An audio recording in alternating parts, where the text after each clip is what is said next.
આ ગોકુળ ને વૃંદાવન, મથુરા ને દ્વારકા એ તો પંડે છે પહેરવાના વાઘા.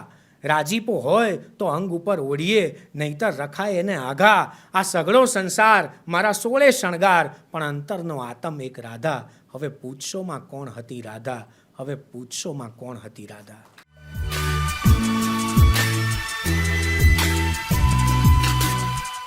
લાગણીના જળ વડે મર્દન કરું છું, શબ્દ કાગળ પર ઘસી ચંદન કરું છું.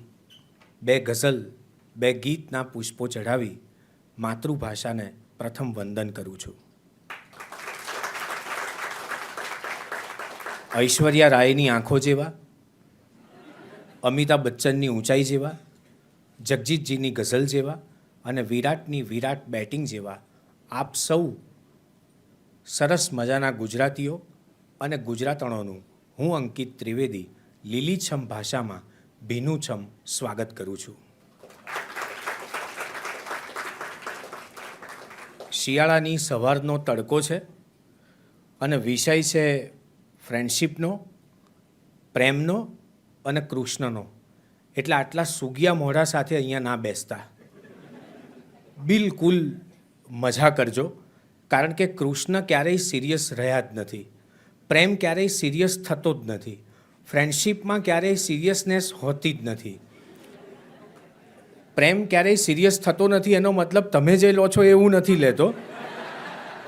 હું જે લઉં છું એમાં તમે, હું કેટલુંક સમજીને બોલીશ, તમે વિચારીને દાદ આપજો. પ્રેમ એક વ્યક્તિ જોડે સિરિયસ હોય છે, પણ પછી પ્રેમમાં સિરિયસનેસ બહુ જરૂરી નથી હોતી. ફ્રેન્ડશિપ બહુ બધી વ્યક્તિઓ જોડે સિરિયસનેસ સાથે અનુભવાતી હોય છે, પણ એમાં માત્ર ખુલ્લું આકાશનું ખુલ્લાપણું હોય છે અને આકાશ કંઈ બોલતું નથી હોતું, માત્ર છવાઈ જતું હોય છે. એવી દોસ્તીની વાત છે. અને હું મૂળ તો સાહેબે કીધું એમ, સાહેબે અદ્ભુત પરિચય આપ્યો, તમને મારે જોડે લઈ જવા પડશે દરેક વખતે.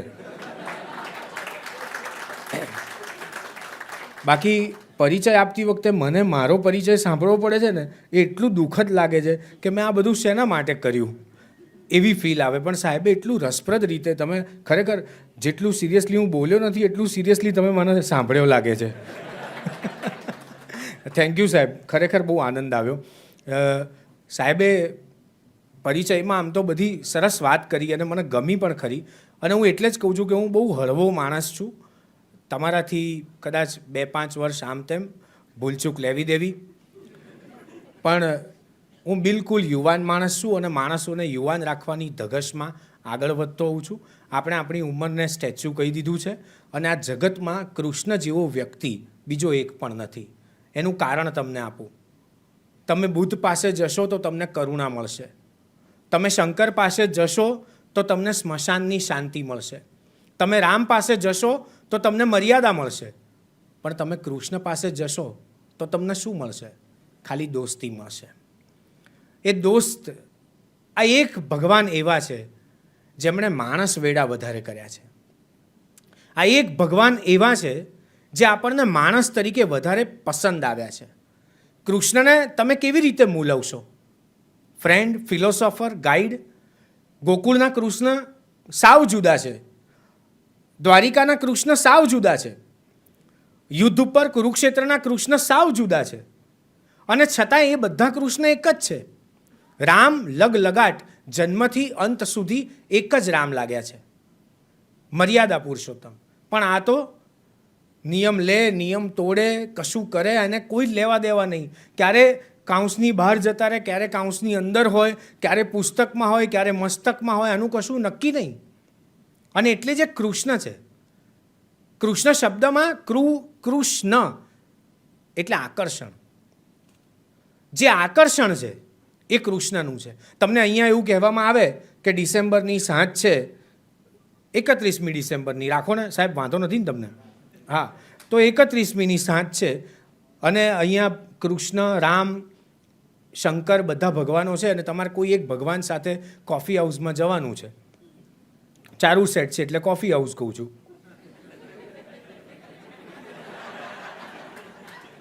તમે શું સમજ્યા મને ખબર નથી, પણ હું જે બોલ્યો એ તમને સમજાયું એનો મને આનંદ છે. હું સમજીને બોલીશ, તમે વિચારીને દાદ આપજો. એક ભગવાનને લઈને તમે સાથે કોફી હાઉસમાં જાઓ એવું કહેવામાં આવે તમને, તો તમે કયા ભગવાનને પસંદ કરો? 100માંથી 99 જણા કૃષ્ણને પસંદ કરે. કારણ કે Krishna is a dancing God. કોઈ આમ નાની છૂટી વાત જ નહીં, કશી સુગ્યા મોડા સાથે વાત જ નહીં, કશી ઉદાસીનતા જ નહીં. આ જગતમાં જે કંઈ પ્રેમ છે એ બધું કૃષ્ણમય છે એવું આપણને એને જોયા પહેલાં ખબર પડે. કૃષ્ણને ભેટવાનું મન થાય. હું રાધાજીને જોઉં છું મંદિરમાં, મૂર્તિમાં મને બહુ રસ નથી પડતો, પણ જે મૂર્તિને જોઈને મને સ્ફૂર્તિ આવે એમાં મને રસ ચોક્કસ પડે. હું રાધાજીને જોઈ નથી શકતો, હું એમના પગને જ પ્રેમ કરું છું, ત્યાં જ મારા ચરણ નમે છે, એમની આંખોમાં આંખો મિલાવી નથી શકતો. સમર્પણનો કેવો મહિમા, પ્રેમનો કેવો મહિમા રાધાજી પાસે છે, જે છેક મીરા સુધી વિસ્તરાય છે. તમે અને હું આપણે જે કરીએ છીએ ને એ તો પ્રેમના નામે આપણી જીદ છે કે આ મને મળવો જ જોઈએ અને આ મને કેમ ના મળે. આપણે પ્રેમ નથી કરતા, આપણે જીદ કરીએ છીએ. રાધાએ ન જીદ કરી ન કશું વ્યક્ત કર્યું. એણે એમ કીધું કે હવે તું પણ નહીં હોય ને તો ચાલશે. એ અવસ્થા પર મારો પ્રેમ છે. કૃષ્ણએ કીધું કે હું પાછો આવીશ, રાધાએ કીધું ખોટું બોલે છે, રહેવા દે, તું તારું બોલેલું ખોટું પડે એમાં મને રસ નથી. અને છતાંય કૃષ્ણને રાધા યાદ નથી જ આવે એવું નથી. દોસ્તી કોની સાથે હોય? મને એક જણાએ પ્રશ્ન પૂછ્યો હતો. મને કહે કે પત્ની મિત્ર બની શકે? મેં કીધું બની શકે, પણ તમે એના પતિ ના હોવા જોઈએ. મને કે કેમ? મેં કીધું એને કંઈક સારી વાત કહેવી હોય તો એને કોઈ બીજા પુરુષની જરૂર પડી શકે, એમાં કશું ખોટું નથી. રિલેશનશિપમાં સ્પેસ તો બહુ જરૂરી છે અને એ સ્પેસમાં જ ઉડવાનું છે સંબંધના ઋણાનુબંધે. ફ્રેન્ડશિપ ક્યાં છે? તમે જુઓ, સુદામા એક બાજુ ઉદ્ધવ, એક બાજુ અર્જુન. તમે બધા જ ભણો છો અને ભણવામાં કામ આવે એટલા માટે હું આ એક લોંગ લાસ્ટિંગ ફ્રેન્ડશિપની વાત કરું છું, કૃષ્ણ અને અર્જુનની. આ એક એવો સંબંધ છે જેને કેટલાક લોકો એમ કહે છે કે ગુરુ શિષ્યનો સંબંધ છે. હું નથી માનતો.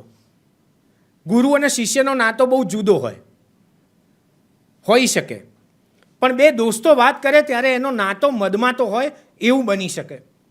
ભીષણ યુદ્ધ છે અને આ માણસ યુદ્ધની વચ્ચે અર્જુનને કવિતા કહે છે, જેને આપણે ગીતા કહીએ છીએ. આટલા ભીષણ યુદ્ધની વચ્ચે સર્જાય ને એ જ કાવ્ય. કાવ્ય લખવા માટે ક્યારેય કોઈએ એર કન્ડિશનમાં બેસવાનું હોતું નથી, ક્યાંય લાલ લીલી પેન લેવાની હોતી નથી, કશું થતું જ નથી. એમ મને SNDTમાં બધી બહેનોની જ છોકરીઓની જ કોલેજ મુંબઈ, એમાં મને ચાલુ કવિ સંમેલન એક છોકરીએ પ્રશ્ન પૂછ્યો. મને કે સર કવિ સંમેલન ક્યારે થાય અને કવિતા ક્યારે લખાય? મેં કીધું એક જ છોકરી રાહ જોતી હોય તો કવિતા લખાય અને ઘણી બધી છોકરીઓ રાહ જોતી હોય તો કવિ સંમેલન થાય. આમાં આટલો જ ફેર છે. મેં એમને કીધું, મેં કીધું શું તમે કૃષ્ણને આપણે કેવી રીતે મૂલવીશું આટલા ભીષણ યુદ્ધની વચ્ચે? અને અર્જુન ડિપ્રેશનમાં છે. ગઈકાલ સુધી એમ કહેતો હતો કે આપણે ફોડી લઈશું, તું ચિંતા ના કરીશ. અર્જુન એવું કહેતો હતો અને એ આજે એકાએક યુદ્ધમાં જઈ અને એના સગાવાલાઓને જોઈને ડિપ્રેશનમાં છે, વિષાદમાં છે. વિષાદ એ ડિપ્રેશનનું ટ્રાન્સલેશન શબ્દ નથી, બહુ યાદ રાખજો. ડિપ્રેશન તો બહુ ઝીણું છે, બહુ જ ઝીણું. વિષાદ તો બહુ જુદો છે. વિષાદ શરીરને આવે. તમે પાણી પીઓ છો ત્યારે તરસ કોની છીપાય છે? તમારી કે તમારા આત્માની? તમને તાવ આવે છે તો તાવ કોને આવે છે? તમારા શરીરને કે તમારા આત્માને? તો પછી દવા તમે શરીર માટે લો છો તો પછી આત્માનું શું? આત્માને તાવ નહીં આવતો હોય? તમે ઘરનું મેન્ટેનન્સ ચૂકવો છો, તમે બીજી બધી ફીસ ચૂકવો છો, તો આત્માના મેન્ટેનન્સનું શું? તમે ક્યારેય વિચાર કર્યો છે કે એ પણ ભરવાનું હોય, જેને આપણે કર્મ કહીએ છીએ? અર્જુન અને કૃષ્ણ એવા હતા, એવા છે.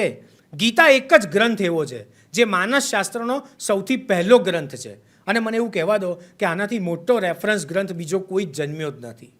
આજે પણ ગીતા ભૂતકાળમાં બોલાયેલી છે, પણ એ કોઈ પણ ભવિષ્ય માટે છે, જે કોઈ પણ વર્તમાનને ઉજળો કરી શકે છે. ગીતા શાશ્વત છે. આ જગતનો એક પણ પ્રશ્ન એવો નથી કે જે ગીતામાં ન હોય. હું મારી અંગત વાત કરું છું. આપણે માણસ છીએ, આપણને પ્રશ્નો નડે અને નડવા જોઈએ. જો માણસ હોઈએ તો મને પ્રશ્નો નડે ત્યારે હું ગીતા ખોલું છું અને બીજું સરદાર વલ્લભભાઈ પટેલના ભાષણો વાંચું છું. એમાંથી મને જબરજસ્ત ચેતના મળે છે. તમે આ કામ કરજો, કરવા જેવું કામ છે આ. હું તમને થોડું શેરિંગ કરું છું મારા જીવનનું. તમે વિચાર કરો કે એક બાજુ ધૃતરાષ્ટ્ર છે, એ સંજયને પૂછે છે કે શું ચાલી રહ્યું છે યુદ્ધ ક્ષેત્રે, કુરુક્ષેત્રે. હવે જુઓ, આ સૌથી પહેલો લાઈવ માણસ ટેલિકાસ્ટ કરનારો એ સંજય છે. ધૃતરાષ્ટ્ર ક્યાંક છે, અર્જુન અને કૃષ્ણ યુદ્ધની વચ્ચે છે અને લખે છે વ્યાસ, બોલે છે કૃષ્ણ. કેટલું મોટું નાટક છે, કેટલા બધા પાત્રો છે, અને છતાંય આ 5 પાત્રોની વચ્ચે આખી ગીતા ચાલે છે, આખો માનવ ધર્મ ચાલે છે, એના મૂળ, એના કુળ, આપણો જન્મ બધું જ ચાલે છે. અને જે ક્ષણભંગુર છે એ બધું જ કૃષ્ણ સમજાવે છે. ડિપ્રેશન ક્યાંથી આવે છે?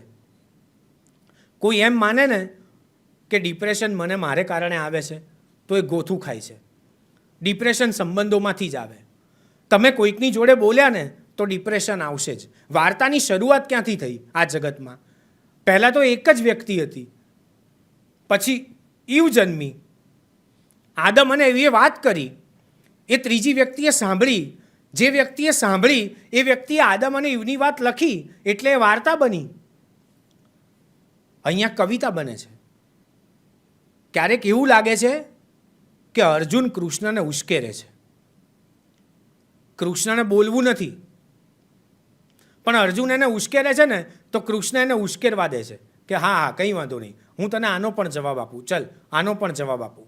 એ ઉશ્કેરવા દે છે એને અને બહુ શાંતિથી એના જવાબો આપે છે. ક્યારેય વિચાર્યું કે 5 પતિ હોવા છતાંય દ્રૌપદીને એક કૃષ્ણ મિત્રની જરૂર કેમ પડી? પડે. એ ફ્રેન્ડશિપ છે, એ લોંગ લાસ્ટિંગ છે. તમે સંબંધોથી થાકીને જેની પાસે જાઓ છો એ દોસ્તી છે. દોસ્ત આપણાથી મોટો હોતો જ નથી.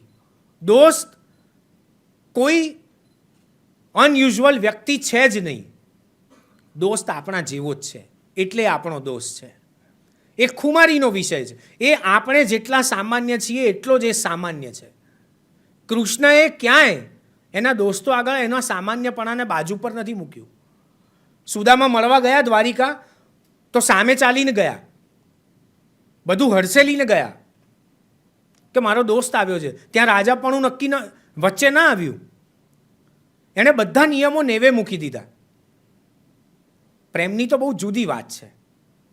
એ તો કૃષ્ણને કદાચ આવડે તો આવડે, બાકી રાધાને વધારે આવડ્યો છે. અને હું બહુ ફ્રેન્ક થઈને બોલવા માંગુ છું કે કૃષ્ણએ પ્રેમ કર્યો છે, રાધા પ્રેમ જીવી છે, મીરા એના રસ્તા પર ચાલી છે. હવે આ બધું તો એટલા બધા ફાંટાઓ છે કે હું બોલવા બેસું તો પછી વર્ષ લાગે એવી પરિસ્થિતિ છે. અને હું આજે તમને તમારી મોજ સાથે, તમને ક્યાંય કશું એક પણ અવસ્થા એવી ન લાગવી જોઈએ કે આ મારા માટે બોરિંગ છે. કારણ કે આ ક્ષણમાં જીવી લેવાનું કૃષ્ણ કહે છે.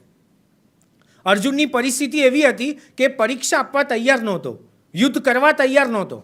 એણે કીધું કે હું ભાગી જઉં, અને કૃષ્ણએ એવું કહ્યું હોત કે તું ભાગી જા, તો એ ભાગી પણ ગયો હોત.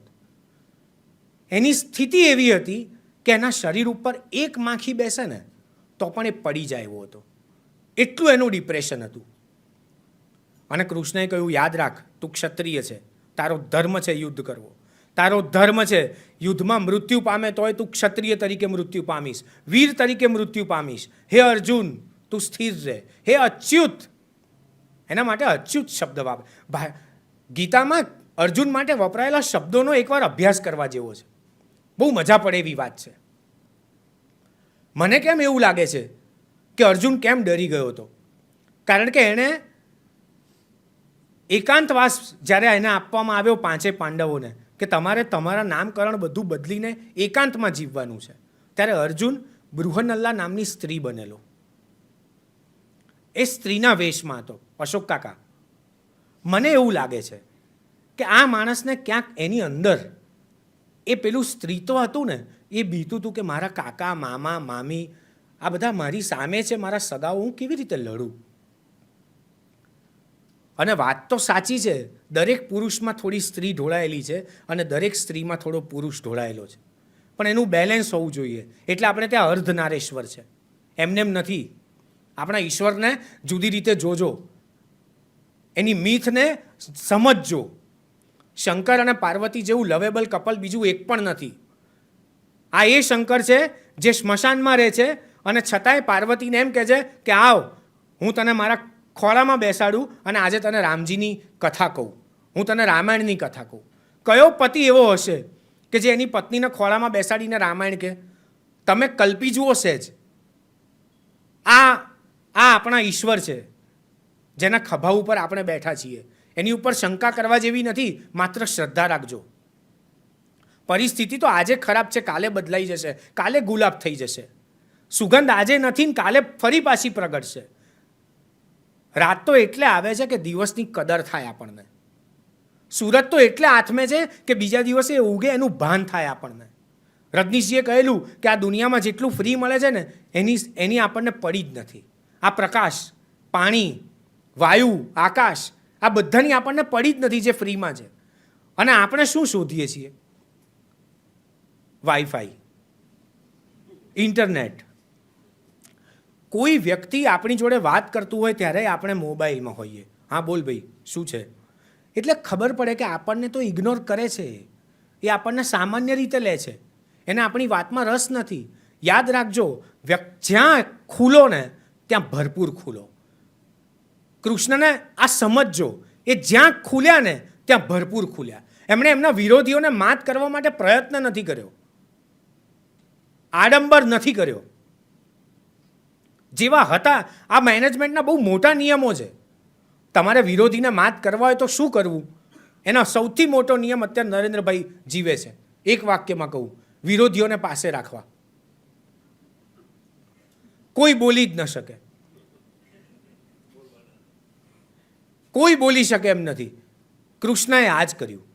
કોઈને એમ નથી. તમે વિચારો, અશ્વત્થામાં ચાલુ યુદ્ધમાં કૃષ્ણને એમ કહે છે કે તમારું સુદર્શન આપો ને. હવે કૃષ્ણએ પૂછવું ના જોઈએ કે કેમ માંગે છે? એણે કીધું કે લે ને, આ સુદર્શન પડ્યું છે, આ બાણ પડ્યા છે, મારી ગદા છે, આ બધા મારા શસ્ત્રો છે, તારે જે શસ્ત્રો લેવા હોય એ તું લઈ લે, મને વાંધો નથી. અને અશ્વત્થામાં કહે છે ના ના, મારે તો સુદર્શનની જ જરૂર છે. સુદર્શન પકડવા નીચે વળે છે. એક હાથથી પકડવા જાય છે, નથી પકડાતું. બે હાથથી પકડવા જાય છે, નથી પકડાતું. ખૂબ મહેનત કરે છે પકડવાની, પકડાતું જ નથી, હાથમાં જ નથી આવતું સુદર્શન. પછી કૃષ્ણ પૂછે છે. જુઓ, શત્રુઓને કેમ નિરર્થક કરવા ને એ કૃષ્ણ પાસેથી શીખવા જેવું છે. મેનેજમેન્ટનો બહુ મોટો નિયમ છે કૃષ્ણ પાસે.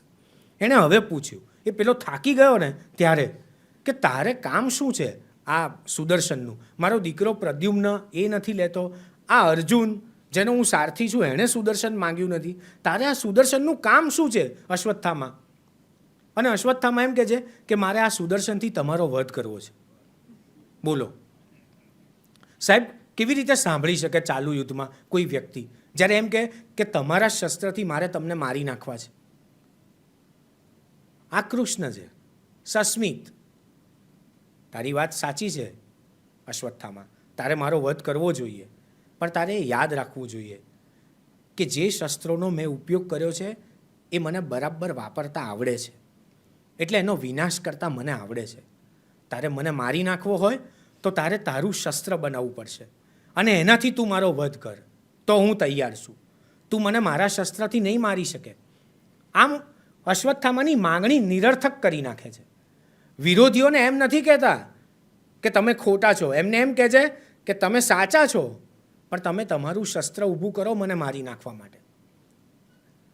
આપણી વિરોધી કંપનીને માત કરવા માટે આપણે એના માણસો ખરીદવાની જરૂર નથી. આપણા માણસોમાં ધગશ ઉત્પન્ન કરવાની જરૂર છે. આપણી અંદર ફ્લેવર કેવી છે એ ઉમેરવાની જરૂર છે. કૃષ્ણ આ કરે છે.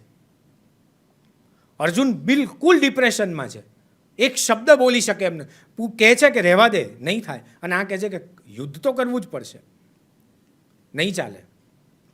અને પછી ધીરે ધીરે ધીરે ધીરે ઉશ્કેરે છે. ધીરે ધીરે ધીરે અર્જુન એટલા માટે પ્રશ્નો પૂછે છે કે કદાચ આ પ્રશ્નો પૂછવામાં યુદ્ધ ટળી જાય. અને કૃષ્ણ એટલા માટે જવાબ આપે છે કે આપ જેટલા પ્રશ્નો પૂછશે એનાથી એનું સમાધાન થશે. અને છેલ્લે તો કૃષ્ણ એવું 18 અધ્યાય છે. ભક્તિ યોગ પણ છે, જ્ઞાન યોગ પણ છે, ક્ષેત્રજ્ઞ યોગ પણ છે. હવે આ બધા તો હું અત્યારે તમને તરત નહીં સમજાવી શકું, પણ એટલું કહી શકું કે ક્ષેત્રજ્ઞ યોગ એટલે તમે જે જગ્યા પર રહો છો એમાં તમારી જગ્યાનું નામ, નંબર બધું હશે, 7/12નો ઉતારો કે જે કંઈ આપણે હોય બરાબર, એ તમારી જગ્યા થઈ એ વાત સાચી, એ તમારા નામની થઈ એ વાત સાચી. પણ એ જગ્યાએ કોઈ દિવસ એવું કીધું છે કે હું અંકિતભાઈની જ જગ્યા છું? આપણે આ પૃથ્વી પર કેટલા ભ્રમ સાથે જીવીએ છીએ. કોઈક દિવસ આપણા કુંડામાં ઉગેલા ફૂલને તો બોલવા દો કે દોસ્ત હું એટલા માટે ઉગું છું કારણ કે તું મારી સામે જોવે છે. આપણે તો રોઝ ડે માટે જ એને ઉપયોગીએ છીએ, બાકી એનો ઉપયોગ જ નથી. આપણને ખબર જ નથી કે ફૂલ કોઈને ખબર છે. ચંપાના ફૂલને ખબર છે કે ચંપાનું ફૂલ છે. ગુલાબના ફૂલને ખબર છે કે એનું નામ ગુલાબ છે. કરણના ફૂલને ખબર છે કે એનું નામ કરણ છે. એક આપણને જ ખબર છે કે આપણે માણસ છીએ. આ ખબર પડી જવાની ઘટના એટલી બધી ગંભીર છે કે વાત ના પૂછો. સહજ રીતે આપણામાંથી બહાર નીકળીને જુઓ તો આ દુનિયા અને જગત બહુ મોટું લાગશે. દ્રૌપદીએ પૂછ્યું મિત્ર તરીકે ફ્રેન્ડશિપમાં કે કાનુડા, કૃષ્ણ, આ પાંડવો તારા શું થાય? આ તો કૃષ્ણ છે. એણે કીધું કે આ ગુલાબ છે અર્જુન, આ ચંપો છે, આ સહદેવ આ છે, બધા ફૂલના નામ બોલ્યા. પછી પૂછ્યું કે દ્રૌપદીએ તો પછી આ પાંડવો માટે હું શું છું? એટલે કૃષ્ણએ જવાબ આપ્યો કે તું તો આ બધા ફૂલને એક રાખે એવી દોરી છે. આ બધાની વેણી તું છે. હસી દ્રૌપદી. અને પછી દ્રૌપદીએ પૂછ્યું કે તારી વાત સાચી છે, હું આ બધાને દોરામાં પરોવીને રાખું છું. હસી. અને પછી કૃષ્ણએ પૂછ્યું કે દ્રૌપદી મને તું તો ક્યારેક કે તમારા લોકો માટે હું શું છું? ક્યારેક તો પૂછે ને. પૂછ્યું અને દ્રૌપદીએ જવાબ આપ્યો તું તો સુગંધ છે, ક્યારે આવે ક્યારે જતી રહે તારું કંઈ નક્કી નહીં. આ સંબંધ છે, આ સંબંધનું નામ છે. ક્યાં સુધી આપણે આપણા કુંડાળામાં રહીશું? કૃષ્ણને જોઈશું તો ખબર પડશે કે આ કેટલો વિશાળ અર્થ લઈને આપણે બેઠા છીએ. કૃષ્ણનો અર્થ જ આનંદ છે. તમે પૈસાથી ખરીદો છો એ સુખ છે, સુખમાંથી જે મળે છે એ આનંદ છે. અને પૈસા વગર પણ જેને મેળવી શકો છો એ આનંદ જ છે, બીજું કશું જ નથી. પૂછ્યું એકવાર કૃષ્ણએ ગોપીઓને કે રાધાને કહો કે મને મળવા આવે. પ્રેમ, ફ્રેન્ડશિપ પછીનું પગથિયું છે. રાધાને કહો મને મળવા આવે. એટલે ગોપીઓ રાધાજી પાસે ગયા. રાધાજીને કીધું કે ચાલો તમે જેને યાદ કરો છો, કાયમ સ્મર્યા કરો છો, એ તમને બોલાવે છે, ઊભા થાવ. અને રાધાએ કીધું કે હું નહીં આવું, કૃષ્ણને કહો કે એ મને મળવા આવે. એટલે ગોપીઓએ કીધું કે આટલો બધો અહંકાર? રાધા ચલ, તને બોલાવે છે, તું જેની રાહ જોવે છે એ, તું કેમ આમ કરે છે? એટલે રાધાએ કીધું કે એનો જવાબ પણ એ જ આપશે. ગોપીઓ કૃષ્ણ પાસે ગઈ. કીધું કૃષ્ણને કે એ તો આવવાની ના પાડે છે. તમે એને પ્રેમ કરો છો ને એટલે એને હવે ઈગો આવી ગયો છે. આપણા ભાઈબંધો આપણા વિશે વાત કરવામાં બહુ ઉદાર હોય, એને ઈગો આવી ગયો છે. એટલું બધું બોલ્યા પછી કૃષ્ણએ કીધું કે વાત સાચી છે, રાધાની વાત બિલકુલ સાચી છે. મારે એની પાસે જવાનું હોય એને મારી પાસે ના બોલાવી શકાય, કારણ એના ચિત્તની ગતિ જ નથી. એના પગમાં સ્થિતિ જ નથી, એની ગતિ, એની બધું જ તો મેં હરી લીધું છે.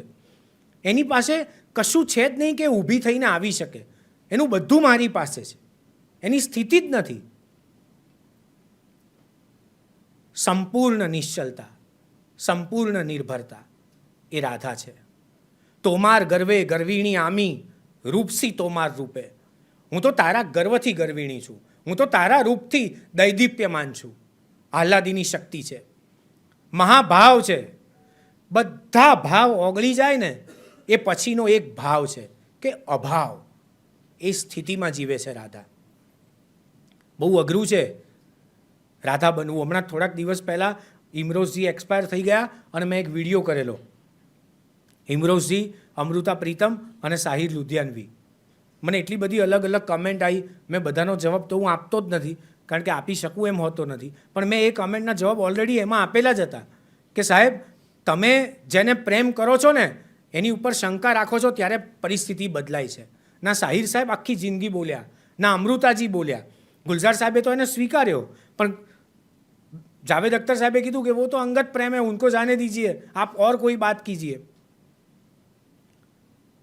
સાહિર સાહેબ આજીવન અપરિણિત હતા અને પછી અમૃતાજીએ ઇમરોઝને પરણવાનું પસંદ કર્યું. બહુ ઓછા આવા પ્રેમના ફરિશ્તાઓ આ પૃથ્વી ઉપર આવ્યા. હવે તો એમને સ્મરીને આપણે વંદન જ કરવાના હોય. હું આ એટલા માટે કહું છું કારણ કે આપણો પ્રેમ ક્યાંક અટવાયો છે. આપણે પ્રેમને સમજતા જ નથી. ગમવું એક વાત છે, પડવું, પ્રેમમાં પડવું હોતું જ નથી. પ્રેમમાં ઉગવું જ હોય છે. આ ઉગવું સાર્થક કરવા માટે આખી જિંદગી કેટલીક વાર ખર્ચી નાખવી પડે, જે રાધાજી પાસે હતી. ઈસુભાઈ ગઢવી નામના એક કવિ, એમણે દ્વારકામાં ગયા પછી કૃષ્ણ ઉપર શું વીતવાની છે એની પંક્તિઓ લખી. એમાં એક કવિતામાં એમ લખ્યું કે દ્વારિકામાં કોઈ તને પૂછશે કે કાન, ઓલી ગોકુળમાં કોણ હતી રાધા. તને કોક તો પૂછશે કે નહીં દ્વારિકામાં કે પેલી રાધા કોણ હતી. દ્વારિકામાં કોઈ તને પૂછશે કે કાન, ઓલી ગોકુળમાં કોણ હતી રાધા.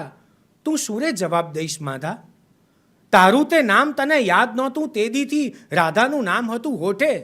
આસપાસ કેટલાય ચહેરાઓ ટળવળતા તોય રાધા રમતી હતી સાત કોઠે. રાધા વીણ વાંસળીના વેણ નહીં વાગે, તે શિદને સોગંદ એવા ખાધા. તું શુરે જવાબ દઈશ માધા, તું શુરે જવાબ દઈશ માધા. અને પછી કૃષ્ણ જવાબ આપે છે, આ ગોકુળ ને વૃંદાવન, મથુરા ને દ્વારકા, એ તો પંડે છે પહેરવાના વાઘા. રાજીપો હોય તો અંગ ઉપર ઓઢીએ, નહીતર રખાય એને આઘા. આ સગળો સંસાર મારા સોળે શણગાર, પણ અંતરનો આતમ એક રાધા. હવે પૂછશોમાં કોણ હતી રાધા, હવે પૂછશોમાં કોણ હતી રાધા. આ રાધા છે, આ કૃષ્ણ છે. સુરદાસજીએ કલ્પનાના પદો લખ્યા છે. વાસ્તવિકતા છે કે નહીં ખબર નહીં, પણ કૃષ્ણ સાથે કલ્પના બહુ સાચી પડે છે. મને એમાં રાચવું ગમે છે. કૃષ્ણ મારે માટે એક એવું વ્યક્તિત્વ છે કે હું જે વાત મારે કહેવી છે એ હું ક્યારેક નથી કહી શકતો, તો હું કૃષ્ણને નિમિત્તે કહેવા માગું છું અને એ સાચી પડે છે. કૃષ્ણ એ મને એવા ટૂલ્સ આપે છે, સાધનો ભેગા કરી આપે છે. પૂર્ણ ભરોસો રાધાનો. સુરદાસજીના પદની કલ્પના છે, મારી નથી. રૂક્ષ્મણી એમ કહે છે કે એકવાર તો રાધાજીને બોલાવો. જો પટરાણીઓ બોલાવે પ્રેમિકાને ત્યારે કેવો ઠાઠ હોય સાહેબ બોસનો. આ તો ઠાઠ જ છે આનો તો. અને કોઈ આ આખી ઘટના જ જુદી છે કૃષ્ણ નામની. મને એક જણાએ પૂછેલું કે કૃષ્ણના જીવનમાંથી તમે શું શીખ્યા. મેં કીધું રાધાને પ્રેમ કરતી વખતે ગોપીને વસમું ન લાગે એ કેવી રીતે બની શકે એ હું કૃષ્ણના જીવનમાંથી શીખ્યો છું. થોડું અઘરું છે તમારા માટે. અને જ્યારે બધા ડીન સાહેબો પ્રોફેસરો બધા બેઠા હોય ત્યારે તો બહુ અઘરું પડે આપણને. અને આપણે હોઈએ ત્યારે પાછું દાદ આપવી અઘરી પડે કે આપણે યાર છોકરાઓને ભણાવીએ છીએ ને આમાં પાછા દાદ આપીએ છીએ. એટલે બે પ્રશ્નો જુદા છે. પણ હું સમજુ અને આ બધું મારું બરાબર જાય છે તો ખરું ને, તમને ખબર પડે છે ને. હા, કારણ કે બધા એક શ્વાસે આમ આંખો પણ આમ પલક પલક થયા વગર સાંભળે છે. એટલે મને બીક લાગે છે કે કાં તો પાછું ઉપર જતું હશે અને કાં તો અંદર જતું હશે. એક તોફાની છોકરાને સ્કૂલના સાહેબ ભણાવવા આવે. 15-20 દિવસ થયા પછી સાહેબે પૂછ્યું કે બેટા, હું તને જે કંઈ ભણાવું છું ટ્યુશનમાં એમાં તને ખબર તો પડે છે ને? એટલે છોકરાએ કીધું કે સાહેબ સાચું કહું, મને તો કંઈ ટપ્પો પડતો નથી, પણ તમારું પાક્કું થતું હોય તો મને વાંધો નથી. આપણું પણ એવું હોય તો મને સહેજ પણ વાંધો નથી. મિલ મિલા કે તમને મજા પડવી જોઈએ. જો આ બહુ ગંભીર વિષય નથી, હું એટલા માટે કહેવા માંગુ છું કે આ તો કાનુડો છે, રસીલો છે, છેલ છોગારો છે. આ બધું જ કરી શકે. એને જુઓ, જરાસંઘનો વધ કર્યો. આપણે બધા જ એ વાર્તાને જાણીએ છીએ કે જરાસંઘ બધા રાજાઓનો વધ કરીને વિજય મેળવવા નીકળ્યો હતો. ધર્મનો વધ કરવાનો હતો. હવે આપણે એમ કહીએ કે જરાસંઘનો વધ કર્યો એ ખોટું કર્યું. વાત સાચી, પણ કૃષ્ણની પસંદગી શેમાં છે એ તો જુઓ. સારા અને ઓછા સારા વચ્ચેની પસંદગી છે. સારા અને ખોટા વચ્ચેની છે જ નહીં. એને ખબર છે કે હું ખોટું જ કરવાનો છું, પણ કેટલું ખોટું ઓછું થઈ શકે એમાં મારે સહભાગી થવાનું છે. જરાસંઘનો વધ ન કર્યો હોત અને જરાસંઘે આખા વિશ્વના રાજાઓને પૂરી દીધા હોત અને મારી નાખ્યા હોત તો આ પૃથ્વી કેવી હોત? તો એણે પસંદગી કરવાની છે અશુભ અને ઓછા શુભની, સારા અને ખોટા સારાની. એના જીવનમાં કાયમ પરીક્ષાઓ જ આવી છે અને એણે પ્રત્યેક પરીક્ષાને દીક્ષા જ માની છે. એમાંથી ઉજળા થયા છે. અર્જુન અને દુર્યોધન સાથે ગયા હતા યુદ્ધ પહેલાં કૃષ્ણને મળવા, અને બંનેને ફાળ પડી કે ઓ આમ માંગી લેશે તો મારે જે માંગવાનું છે, અને એને એમ થયું કે આ માંગી લેશે તો મારે જે માંગવાનું છે હારી જઈશ. કૃષ્ણ બહાર આવ્યા, અર્જુન અને દુર્યોધન બેઠા હતા. સામાન્ય રીતે આપણી નજર આપણા ભાઈબંધ ઉપર પહેલાં પડે એટલે એણે પૂછ્યું, બોલ અર્જુન, શું કામ છે? એટલે દુર્યોધનનો ઈગો હર્ટ થયો. એણે કીધું, હું પણ આવ્યો છું. એટલે કે હા, તું આવ્યો છે, પણ મારી પહેલી નજર દુર્યોધન પર પડી. બોલ, તારે શું કામ હતું? તારાથી શરૂઆત કરું. હવે તો અર્જુનને ફાળ પડી કે યાર, જોયું મારી સામે અને વાત આની સામે શરૂ કરી. જો બા કેવા કુશલ છે. આપણે ત્યાં હવે આ શબ્દ તો બહુ ખરાબ રીતે વર્તાય, એ તો બહુ કુશળ માણસ છે, બહુ કારીગર માણસ છે. અરે ભાઈ, એવું નથી. આ શબ્દને બહુ તમે અભ્રંશ કરી નાખો છો. તમે એનો અર્થ એના મૂળ સુધી પહોંચો અને જરા જુઓ. શબ્દ બ્રહ્મ છે. વિદ્યા શીખવા માટે આપણે ત્યાં પહેલાં ગુરુના ઘેર આશ્રમમાં રહેવા જવાનું હતું, અને પછી ગુરુને ખબર પડે કે આ મારો વિદ્યાર્થી બરાબર શીખ્યો છે કે નહીં, વિદ્યા એને આવડે છે કે નહીં. એના માટે એ એમ કે તું નદીના કિનારે, ઝરણાના કિનારે જે ઘાસ ઉગ્યું છે ને એની ટોચ એ તોડીને લેતો આવ. એની ટોચ ટાંકણી કરતાં પણ સૂક્ષ્મ હોય. એને વીણતા આવડવું જોઈએ, નહીંતર એની અણી આપણા ટેરવા પર ટસિયા ફોડે, લોહીના નાના નાના. ત્યાંથી ખબર આવીને ગુરુ એટલું જ જોવે કે આના ટેરવા બરાબર છે તો આને વિદ્યા સાચી લીધી છે. એને કુશલ કહેવાતો હતો. કુશલ એ શું? એને કુશળ કહેવામાં આવતો કે તો તું પાસ, જા, ઘરે જઈ શકે છે, હવે તું તારો સંસાર માંડી શકે છે. અને જો બરાબર ના હોય તો કે હજી શિક્ષા લેવાની બાકી છે. કુશળ એ અર્થમાં કૃષ્ણ છે. એ અર્થમાં કૃષ્ણને જોજો. એ અર્થમાં કૃષ્ણ જોવા જેવા છે. મારી આ વાતને હું એટલા માટે એ સંદર્ભ આપું છું કે એણે એવું જ કર્યું કે જે એને કરવા જેવું હતું. એણે એવું જ કર્યું જેમાં એને જીવવા જેવું હતું. આપણે શીખ્યા નથી એ આપણી જુદી વાત છે, જુદી અનુભવ છે. હું કૃષ્ણને જોઉં છું ત્યારે મારી પાસે એક એવું મોરપીછ રચાય છે સંબંધોનું, જેના બધા જ ખાના ખાલી છે, અને છતાંય મને એમ લાગે છે કે બધા જ ખાનામાં કૃષ્ણ છે. હું બીજે ક્યાંય એને શોધી નથી શકતો. મારી દોસ્તી એ મારાથી વડીલોની ઉંમરના હોય કે મારા પછીની ઉંમરના હોય, એ બધા સાથે મારી દોસ્તીનો અનુભવ એ જ રહ્યો છે. મારો પ્રેમ એ હવે વિસ્તર્યો છે, વૈશ્વિક બન્યો છે. એક વ્યક્તિ સાથે આખી સમષ્ટિનો બન્યો છે. જ્યારે હું કૃષ્ણને અનુભવું છું ત્યારે, હું જ્યારે કૃષ્ણપૂર્વક લખતો હતો ત્યારે મારી લોકડાઉનના દિવસો હતા. મારી દીકરીએ મને પૂછ્યું કે શું કરો છો? મેં કીધું ગીતા વાંચું છું. મને કે એટલે? મેં કીધું આપણે લખીએ ગીત, કૃષ્ણ લખે એ ગીતા. મને કે શું છે પપ્પા આમાં? હવે પહેલો યોગ ચાલતો હતો. હવે મારી સામે ગાંધીજીનું પુસ્તક પણ હતું, વિનોબાનું હતું, બધાના પુસ્તકો, અને મને એમ હતું કે હું ફરીથી એમાંથી રિફર કરું અને બહુ જ આનંદ મળે મને. હું પાછો એ ક્ષણોમાં જઉં જે મેં બહુ વર્ષો પહેલાં વાંચ્યું છે. પછી એણે મને પૂછ્યું કે પપ્પા શું છે આ? એટલે મેં કીધું બેટા આ વિષાદ યોગ છે, ડિપ્રેશન આવી રીતે આવે, આને આમ ડિપ્રેશન દૂર કરાય, આમ થાય તેમ થાય, આ બધું મેં એને કીધું. તો એણે એમ કીધું પપ્પા તમે જે બોલ્યા ને એમાં મને મજા પડી, તમે આવું ના લખી શકો. પછી મને એવું થયું કે એની વાત તો સાચી છે. આપણે એટલી ભારે ગીતા કરી નાખી છે અને જે ભારે ગીતા ઉપર બોલે એ જ બહુ વિદ્વાન એવું આપણે માની લઈએ છીએ. એટલે મેં કીધું એને સમજાય એવું સહેલું આપણે કરીને આપવું જોઈએ. એટલે દરેક પ્રકરણનો સારાંશ 3-4 પાનામાં આવે એવી રીતે મેં 18 પ્રકરણ લખ્યા કૃષ્ણપૂર્વક કરીને. અવેલેબલ છે માર્કેટમાં, જજો, જોજો અને ખરીદજો. આ 31 ડિસેમ્બરે બીજું કંઈ કરો કે ના કરો અથવા ભલે કરો, એની જોડે કૃષ્ણપૂર્વક ખરીદજો. તમારા જીવનને જરા જુદી રીતે બદલી નાખશે. ભણવાના પુસ્તકોની સાથે આ વસાવજો. તમને જે જવાબો જોઈએ છે ને તે એમને મળી જશે. મને ગમે છે. ઘણા મને પૂછે ત્યારે મને બહુ આનંદ થાય. મને એક ભાઈએ હમણાં થોડાક દિવસ પહેલાં પૂછ્યું, મને કે તમને સાંભળવાની મજા આવે છે. મને કે હું તો સાંભળું જ છું ઇન્સ્ટાગ્રામ પર, પણ કે મારા વાઈફ તમને બહુ સાંભળે છે. મેં કીધું એ તમારા કરતાં વધારે ઇન્ટેલિજન્ટ હશે. આપણે સ્ત્રીઓને હંમેશા ડાઉન મૂકીએ છીએ. તમે રાધા જુઓ, સમર્પણનો એટલો બધો ભાવ છે કે કૃષ્ણ રાધા એવું ના આવ્યું, રાધા કૃષ્ણ આવ્યું.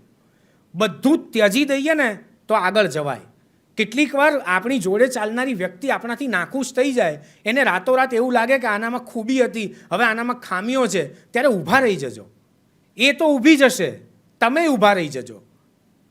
ક્યારેક એ જ રસ્તો તમને સાથે લઈને આગળ જતો હશે, સ્થિર રહીને, અને એ વધારે આગળની ગતિ સૂચવે છે. કૃષ્ણ એવા સંબંધોને નામ આપે છે. ડિસેમ્બરના મહિનામાં કૃષ્ણને યાદ કરવાનું એક સવારે બને છે ને ત્યારે બહુ આનંદ આવે છે. કૃષ્ણ વિશે છેલ્લી વાત કરી અને પછી તમારા પ્રશ્નો લેવા છે. મારી એવી ઈચ્છા છે કે તમે લોકો કંઈક પૂછો તો મને વધારે મજા આવે, પણ મારા કોર્સનું પૂછજો.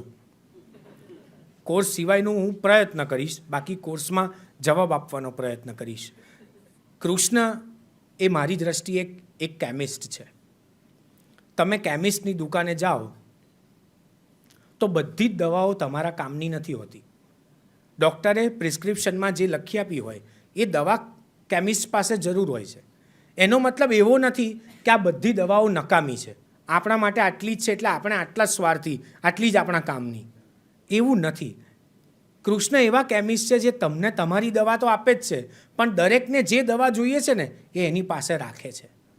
એટલા માટે મને કૃષ્ણ વધારે ગમે છે કે એ દરેકને એની આંખે એનો પોતાનો કરી નાખે છે. જેને ઝરૂખાથી જોવો છે એને ઝરૂખો આપે છે, જેને આકાશની વિશાળતાથી જોવો છે એને આકાશ આપે છે, જેને પગલાંથી માપવો છે એને મંઝિલ આપે છે, જેને સફળ થવું છે એને આત્મવિશ્વાસ આપે છે, જેને ભરોસો રાખવો છે એને શ્રદ્ધા આપે છે, જેને પ્રેમ રાખવો છે એને વિશ્વાસ આપે છે, જેને દોસ્તી રાખવી છે એને અખંડ કારણ વગર એના પોતાનું ઋણાનુબંધ આપે છે. કૃષ્ણ એ છે જે આપ્યા વગર બધું આપી દે છે, અને આપણે એ છીએ કે આપણને કાયમ ઓછું જ પડે છે. એટલે આપણે કૃષ્ણ નથી થઈ શકતા. સાચા અર્થમાં તો ગીતા એક વાક્યમાં કહું, બીજું કશું જ નથી. મનના અર્જુનનો હૃદયના કૃષ્ણ સાથેનો સંવાદ છે. જો તમે તમારા મનને તમારા હૃદય સાથે જોડી રાખશો, એનું કનેક્શન જો બરાબર કોસ્મિક રાખશો, તો પછી કૃષ્ણને બહાર શોધવાની જરૂર નથી, અને અર્જુન તો તમારી અંદર છે જ, એને આપોઆપ કૃષ્ણ મળી પણ જશે.